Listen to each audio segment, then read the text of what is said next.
ngaho ririmba twumve. Hausoka uwani mtima uwanja vyaombe wetu vyaisi biri muhitana vyaombe tabishitane. Aho karimbo nigeze kumva nyine. Amuka Irya ndirimbo wari kuririmba mu kiriyo imeze gute? Uzoze ndi muzi. Nari ndirimbo warimba mu kiriyo. Uravuga ngo urayiririmba ntiwayiririmba. Ngaho ngo kubita. Oya ndamuka. Ngaho ivuga ureke kuyiririmba. Nisobanure. Yisobanure mu kibembe. Mu kibembe. Azabavuga. Nitende mu ibembe. Uwe kwa itete. Namona uri ngana. Uko no kuvuga ngo umubiri nabonye ari ntaho n'umubiri w'igitaka. Umubiri w'igitaka. None ni kwa wamuhimbira indirimbo ahandi yandi ko numvise yabaye indirimbo nini y'igitero na refrain. Yaje kuvaho gute, yaje kugaragara gute? Mwe kwa itete. Mwe ngana ngana. Umubiri wawe nabonye uri ngana ntawe uriho. Ntawe uriho. Nicyo jambo ryonyine nabonye bavuze. Haririnde.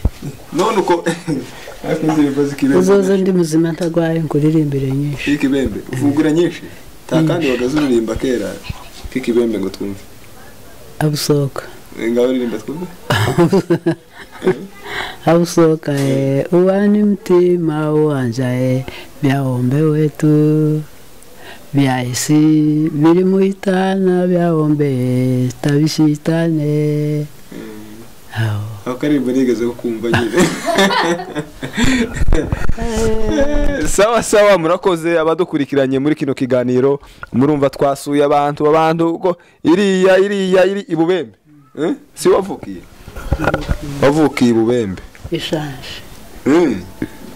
So waba wibukiye umwaka wavutseyo? Aibe oya. Twabibuka umwaka wavutseyo.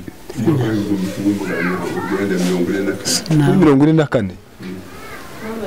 44 kwari kera. Nuko none se ikibembe kumenya ikibembe ni mu muhana mwari murimo ukutu kwari tuba mu muhana n'ababembe niho mwamenye ikibembe kuri mu kukivuga nko neza nkabaye beneco aho bondi hose nariyo kwari duturaye. Oye ni sawa kabisa ibintu birashimishije cyane kubona abakecuru bacu babasha kuvuga indimi z'abaturanyi zose n'izindi kibembe ni ari makara gute nukuvuga gute ngo sura komeye nuko na awe makara no two nitwo bene ni makara kabisa na mabini.